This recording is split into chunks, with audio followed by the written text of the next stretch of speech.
what does it feel like when you hear these shallow messages from people and it is just the thoughts and prayers and they're just distracted and moving to the next thing? I think the principal said it best. Immediately after the shooting happened, he referenced an African proverb describing thoughts and prayers, but also moving your feet. And I think thoughts and prayers without action is hollow. In order to effectuate change, we need to do something about it.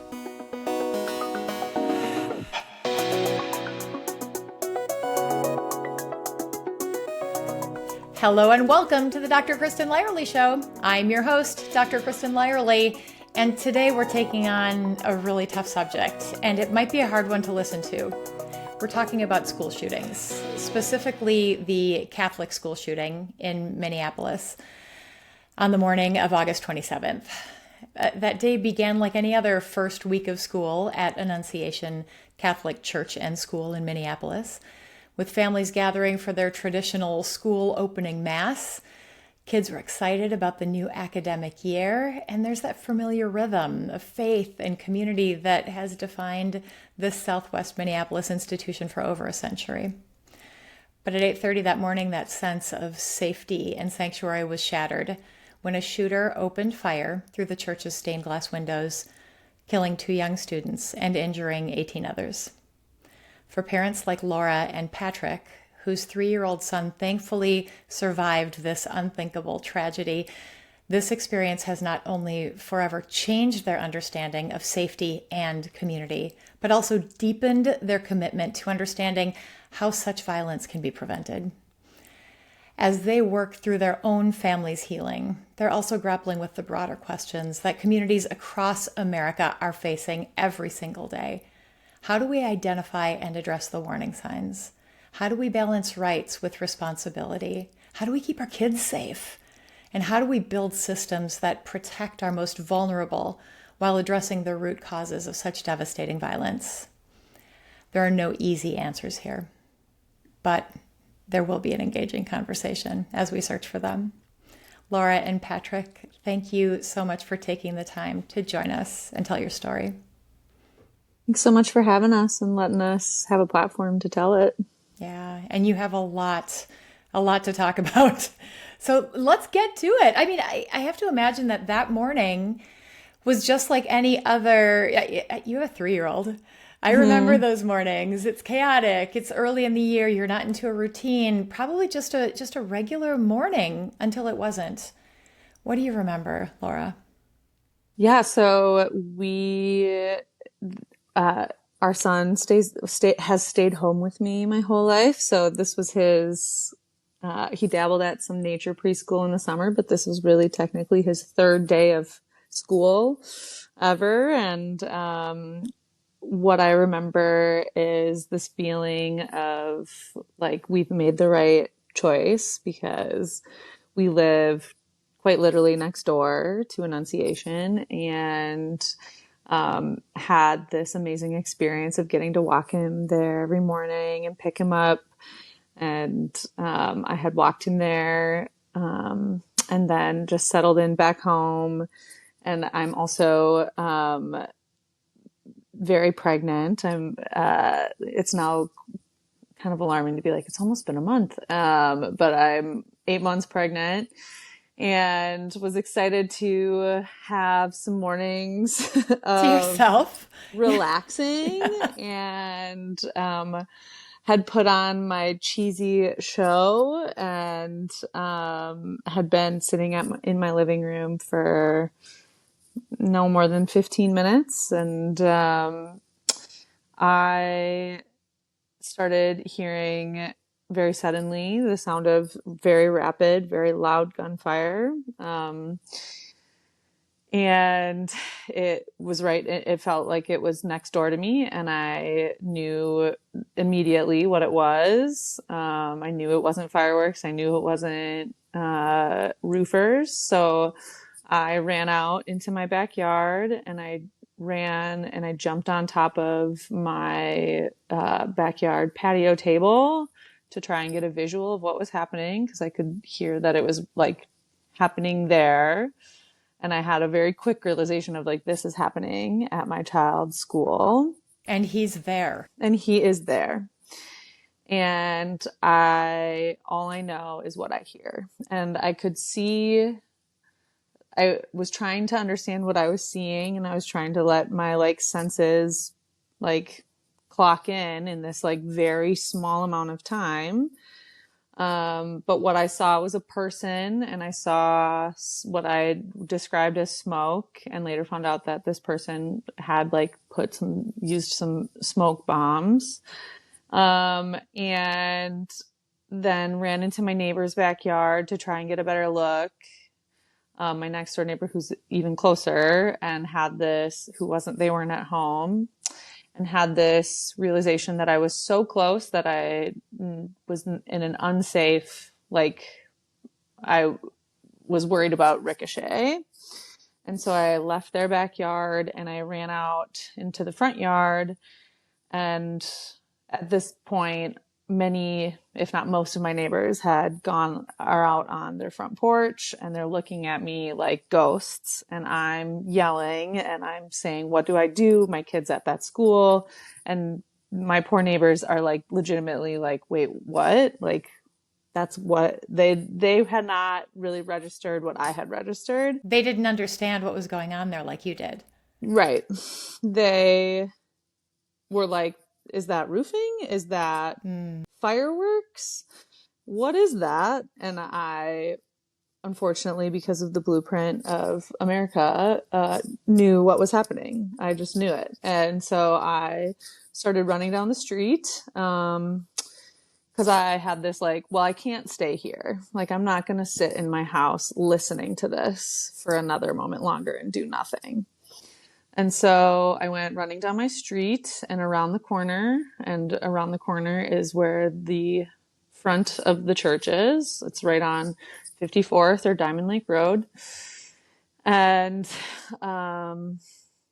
saw at this point the gunfire had stopped, because the gunfire only lasted about 2 minutes.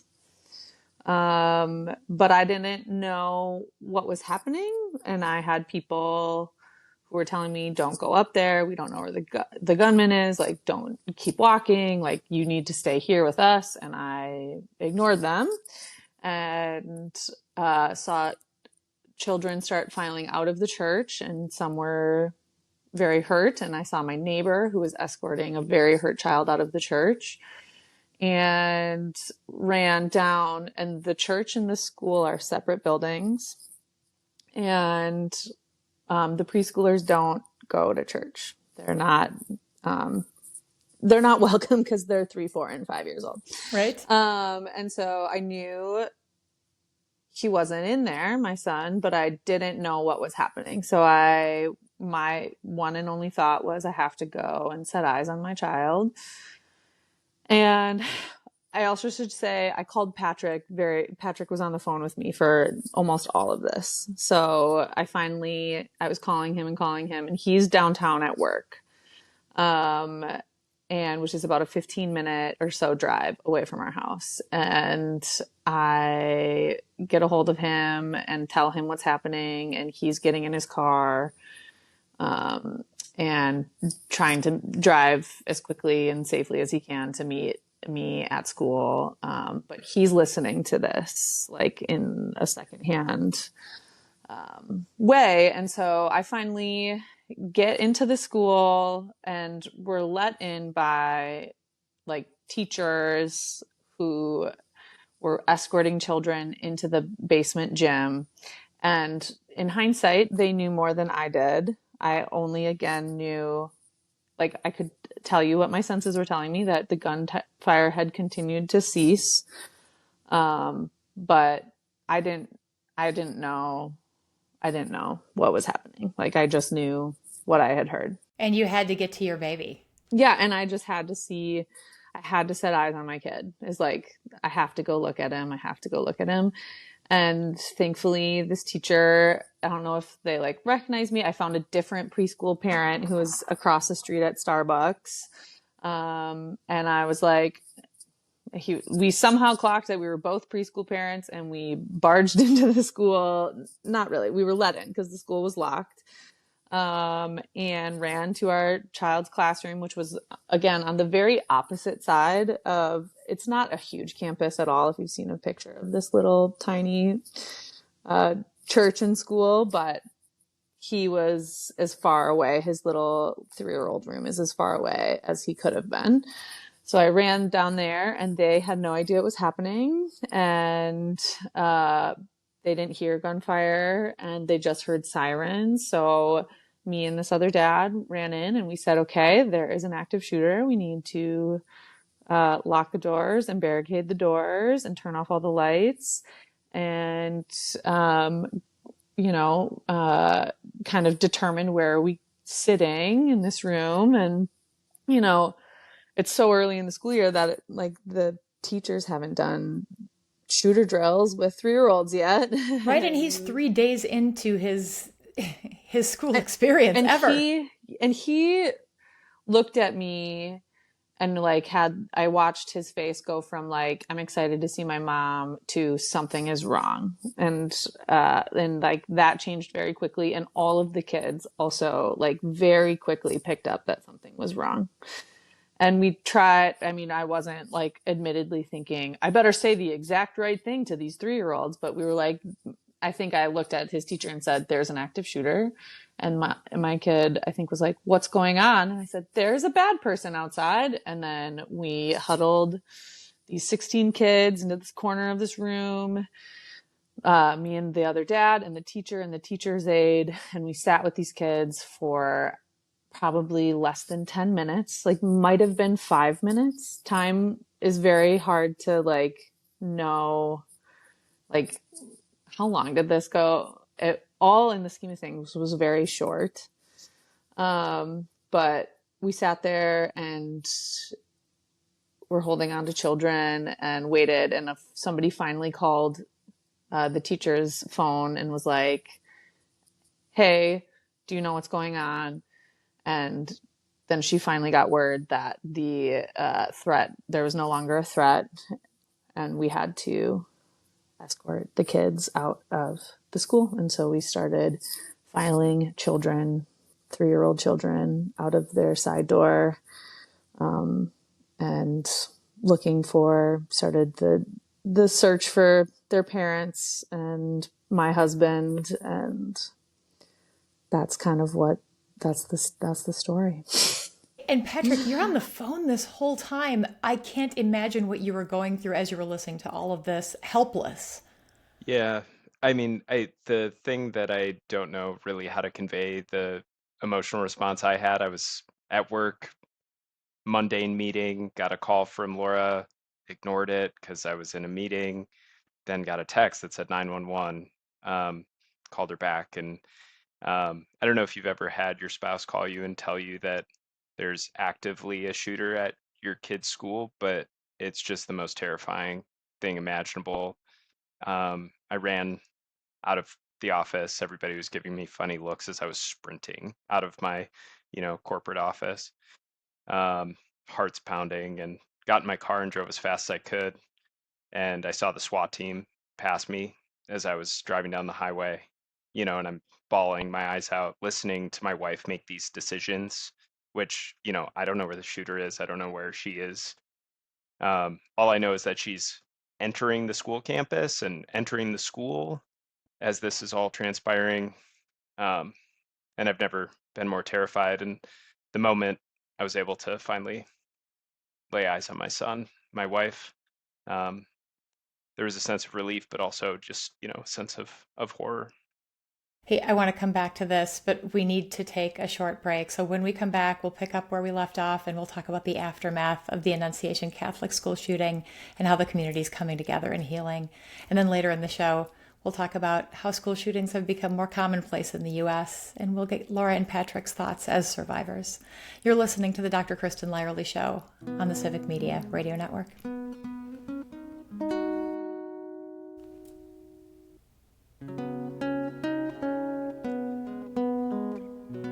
Welcome back to the Dr. Kristin Lyerly Show. I'm Dr. Kristin Lyerly, and I'm here with Laura and Patrick. parents whose son attends Annunciation Catholic School, where a school shooting took the lives of 2 students in August and injured 18 others. Patrick, you were just in the middle of telling your story when we had to go to a break. So I want to pick it back up. You're in a meeting, you get this emergency call from Laura, you ignore it, but then you realize that this is a 911 call and you take off and you're driving down the highway. You see the SWAT team. Take it from there. Yeah. So I pulled into my neighborhood. The streets were already being blocked off. And so I was able to kind of quickly turn down a separate street and get in the back way to the neighborhood and pull into my driveway. Um, and when I got to my house, I saw all my neighbors outside, um, all looking horrified, crying. Um, Couple of neighbors in particular told me where Laura had gone, and I ran to the school. There was already probably 5 or 10 parents already outside the school, um, trying to figure out where their kids were. But because I had been in contact with Laura, I knew that she and the preschoolers had already evacuated out the side of the school and were um, on one of the side streets. And so I went and I found them and I saw my son and I gave him the biggest squeeze of his entire life, probably. Um, and, I don't think he knew why I was holding him so close, but um, the next piece was just watching more parents come and um, look for their children. And, um, some parents found their kids immediately. I was holding the hand of a kid whose dad ran up and snatched him away and picked him up just like I picked up mine. Um, but there were also parents that were looking for their kids in the group of children that were with us and didn't find their kids and were still searching. And that was just so incredibly heartbreaking to watch, as I had just gone through the same exercise, right? Um, but there was also these really, I don't know if I want to call them touching moments, but of siblings finding each other afterwards, you know, bawling their eyes out, holding each other, grateful to have found each other. Um, and after that, we went home, um, and were absolutely beside ourselves in shock. Um, we had friends come over immediately thereafter just to be with us, hold us, and care for us. Dropped what they were doing, left their jobs in the middle of the day to um, just be with their friends who had gone through this, which so grateful for, because I don't know what we would have done without um, our friends showing up for us in that moment. I can't imagine how bizarre it must have felt to walk off campus and walk to your house after you had just been through that. It must have been surreal, doesn't even begin to capture it. Yeah, absolutely. We were encouraged to leave. Like the police said, if you found your child, please, if you could leave the area so we have less confusion, less people. And there were 2 different areas that kids were gathering. And so, yeah, it was just, and there's a lot of people that live in the neighborhood. So it was people finding out this news at different increments of time and then either running, and you've seen the infamous picture of the mom running with her shoes in her hand and, just trying to find where to park or trying to figure out where to go, and like a lot of confusion of where, like, okay, where are these kids? Where are these kids? And Yeah, and there was different communication sent out, like the kids are gathering at this other church, and then it was, well, now the kids are going back to the school. Then kids there are in the was gym a and kids are bomb here. scare. They thought there was bombs, and so then it wasn't at the school anymore, and then it was back at the school. So a bunch of conflicting information was being sent out really quickly to parents, and it was an absolute mess, as you can imagine. But I guess one thing to note about the police were incredible. The first responders, I mean, um, They were there so fast. yeah, and every And they, story, yeah. sorry, go ahead, Lou. No, you can go ahead. Every story we've heard about them has been um, so, I guess, reassuring of my faith in humanity.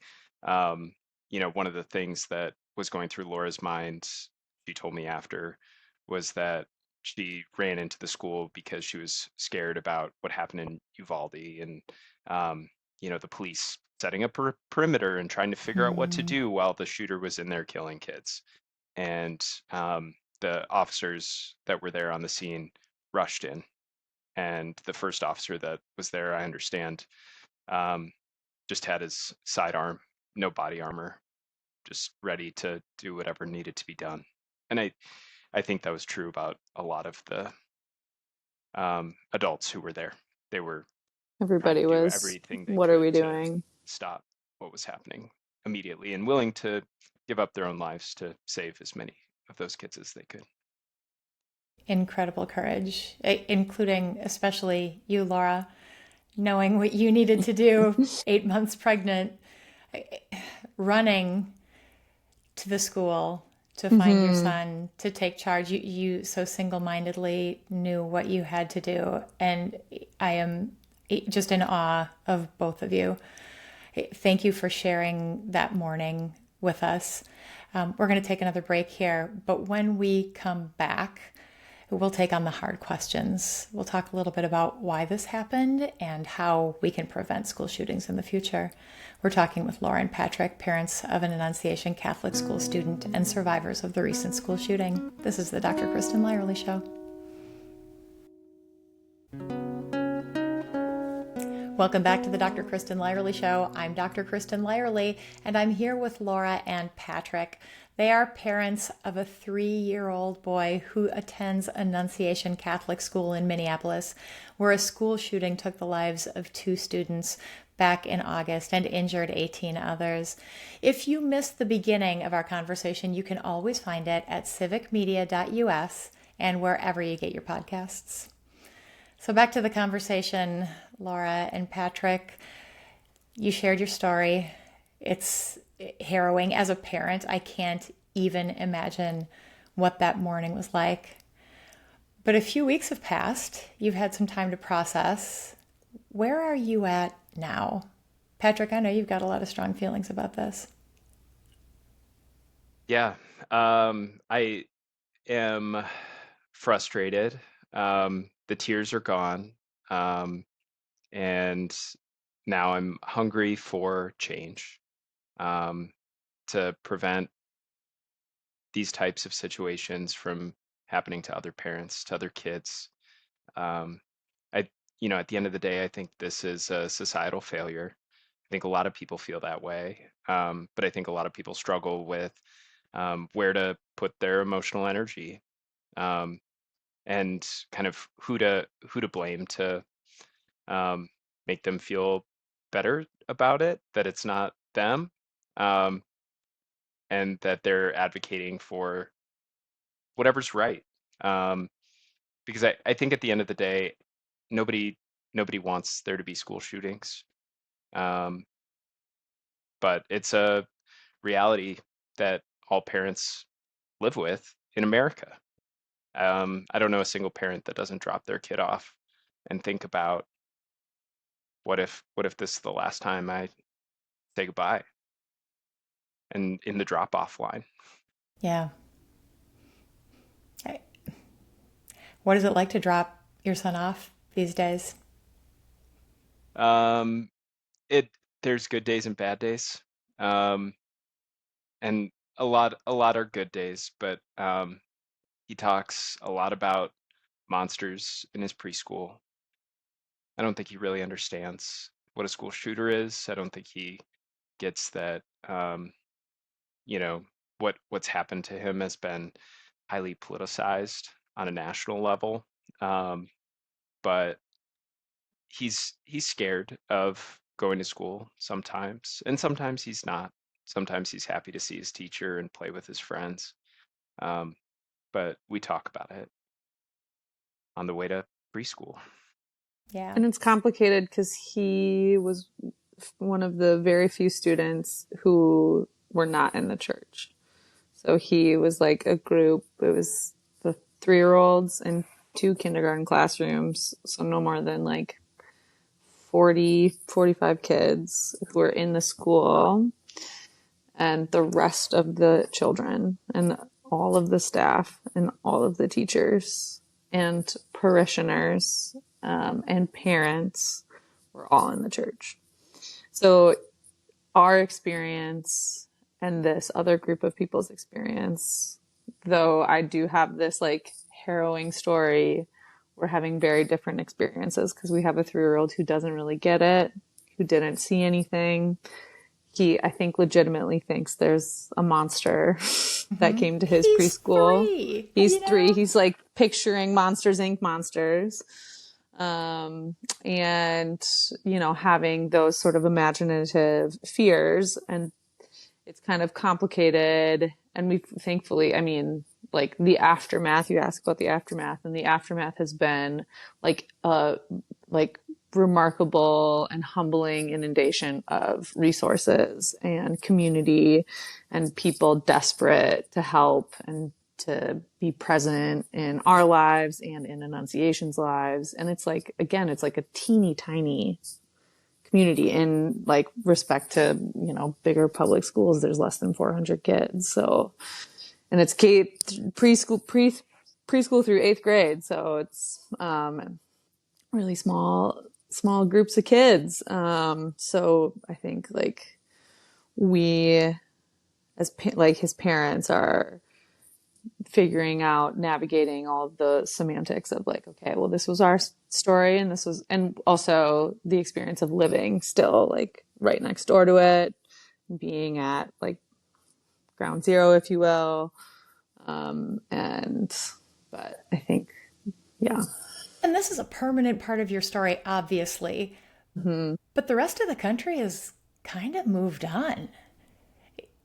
Yeah, some things have happened in recent weeks and that was something that was very honestly tough to handle even in the first like week or two, is like just acknowledging how desensitized we as a country are to this happening, and like how far it's always felt from people. And we were like honestly witnessing that within our own community, of like people coming to the realization of how close it is to them in different like timelines. Like people, like there were some people like my sister, for example, who like it hit her immediately, and the like depth of it hitting close to home was something that she could feel and experience so fast. That was her nephew, right?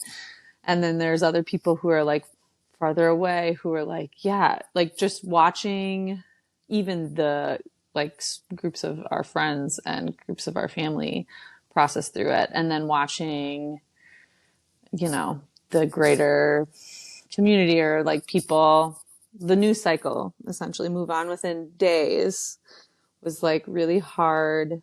And like even today, this little community has not remotely moved on. Like we are, especially the kids who were in there, especially the kids who saw the worst, like they are still in the depths of trauma, and these teachers and these, this principal and the priest, like they're all still so in it, and we're getting distracted by 100 other horrible things. More distracted by more gun violence. Yeah, Out. distracted by more gun violence and the like arguing of how to solve it. And yeah.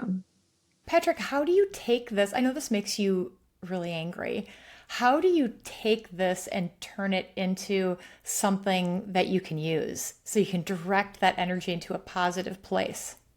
Yeah, I've been trying desperately to um, get involved legislatively. Um, so I've met with politicians and aides, having those conversations about how I can be helpful, whether that's testifying um, as part of a special session or sharing my story otherwise. Um, that's what I've been channeling my energy into. And, you know, having this conversation with you, I think, is also an important part of it, to tell our story, have people feel just an ounce of the feelings associated with it that we felt, um, and hope to change the narrative around what responsible gun ownership can look like in America, um, and what would need to change in order to prevent something like this from happening again. Understanding we live in an incredibly complex political climate, especially with respect to guns. We sure do. Hey, and one thing that I notice every time this happens, and it happens over and over and over again in this country, and we hear thoughts and prayers and then we move on. What does it feel like when you hear these shallow messages from people and it is just the thoughts and prayers and they're just distracted and moving to the next thing? Yeah, I think the principal said it best. Immediately after the shooting happened, he referenced a African proverb describing thoughts and prayers, but also moving your feet. Um, and I think thoughts and prayers without action is hollow. Um, in order to effectuate change, we need to do something about it. There isn't a prayer without action that could solve this crisis that we're facing, where guns are the leading cause of death of kids in our country.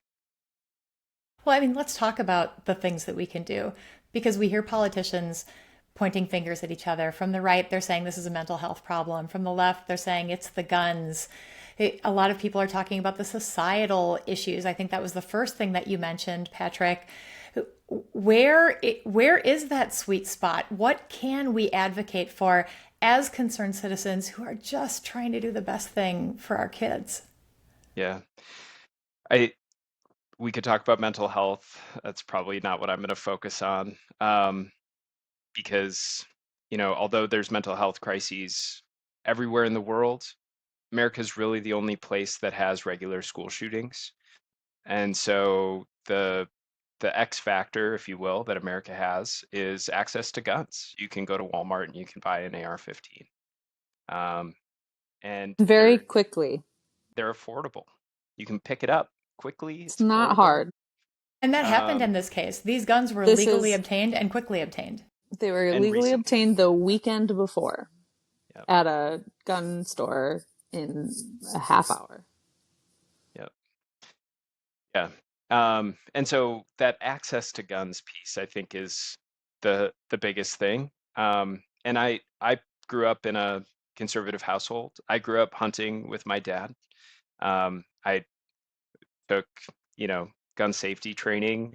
We belonged to a sportsman club. We used to shoot trap on the weekends. And so I grew up around guns and in gun culture and feel a certain, I guess, reverence for guns. Um, I respect guns immensely, and I also respect life immensely. And I think the only way that we can both satisfy the right and the left as part of this is to figure out a way to instill that reverence in firearms to everybody. And that looks like responsible gun ownership. It looks like locking your firearms, not storing them loaded where kids can have access to them, and making it more difficult to buy guns. You shouldn't be able to quickly purchase a gun. It shouldn't be cheap. Um, and So the there should type of be. guns that you can purchase, Yeah.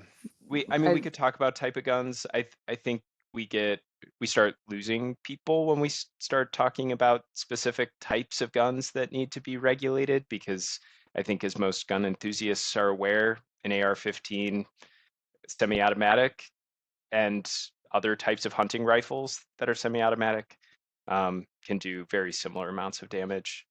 So I, at the end of the day, I think we need to slow down the process to purchasing a gun, require people to do more things in order to obtain a gun, whether that looks like licensure or um, requiring people to get some sort of certification.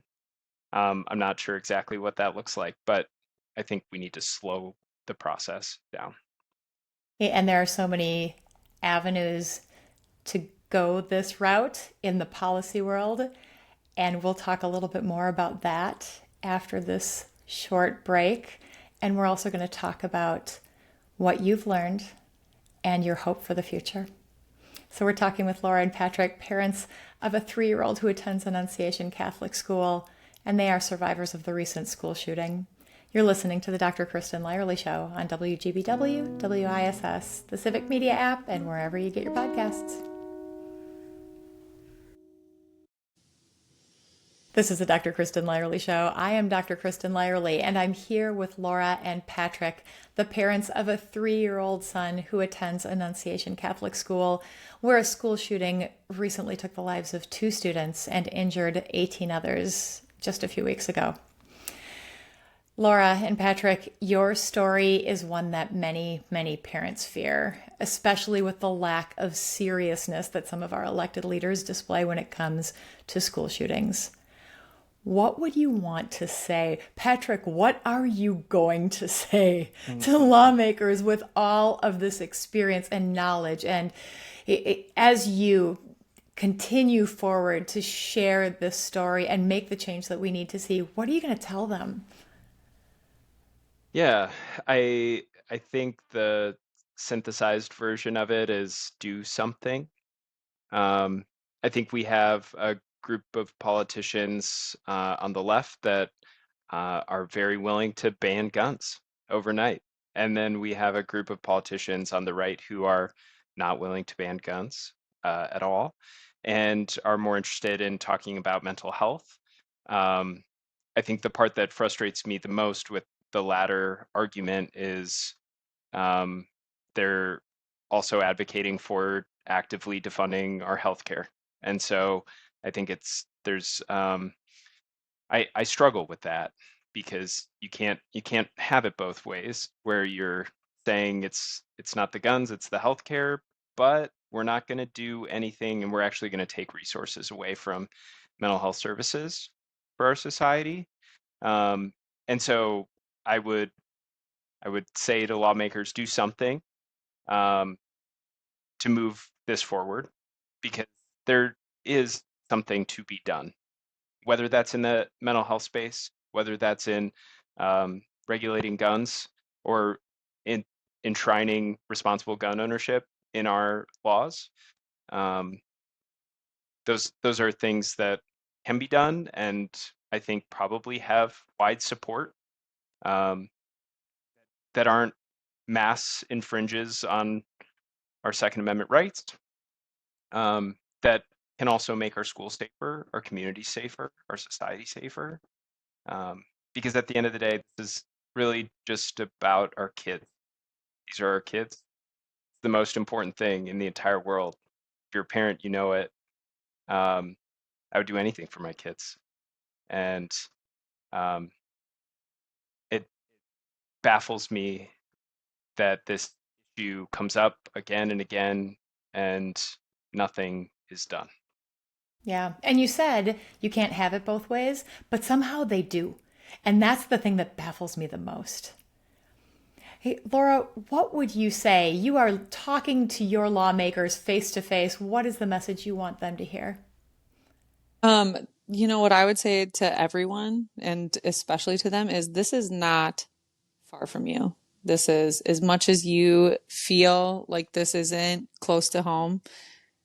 I said that my whole life. I said, there's no way this possibly could happen to me. I'm sending my kid to this teeny tiny little Catholic school next to my house. He's just going to preschool. What in the world are the chances that that would happen there? And the reality is that this is not far from you. This is close to you. This could happen to anyone, unfortunately, because again, how easy it is to get access, and how quick you can get access to very, very high powered guns. And I think that's what I would stress. Like, I experienced that thought in my head. This is happening to me. This is happening to my community. This is happening to my neighbors. This is happening to my child. And this is something that could happen to literally every single one of us if we don't do something. And it's been happening, and the regularity only grows, and the violence and the gun deaths of children only grows. So like, what are we just going to sacrifice the lives of our children forever and ever? Just for what? So what gives you hope that we can actually make progress on preventing school violence? This has been going on forever. How can we fix it? Minnesota gives me hope. Me too. I feel really, it's really, nice to live in a state that feels like maybe does have a chance of making change at a state level. Because obviously folks on the left are more interested in the conversation of, adjusting gun laws. And it's a very progressive state. It's a very left-leaning state. Not everywhere, obviously, but I'm hopeful in our politicians. I'm glad that Tim Walz is running again. And that there are a lot of people who are like, we are not going to forget what happened at Annunciation, and we are going to keep talking about it despite the distractions, despite the loudness of all the other things that are happening. That gives me hope. Patrick, what gives you hope? I don't mean to be contrarian, but I don't have a ton of hope. I think that this is going to happen again, and whether it's in Minnesota or in another state. And I'm sorry in advance to the parents that have to go through this again and again, that we couldn't do enough after this one, in advance, because I don't think we're going to solve this problem without meaningful change. But we are going to do what we can, and you're doing it tonight. Laura and Patrick, I'm so profoundly grateful to you both for spending this little bit of time with me and for everything that you've gone through. Just so much respect. Thank you. Thanks for having us. Thank you. Of course. All right, friends, this is the Dr. Kristin Lyerly Show. You can find us here and all of the socials. Send me your ideas for topics, guests, music, whatever you want to hear, and we'll see you next time.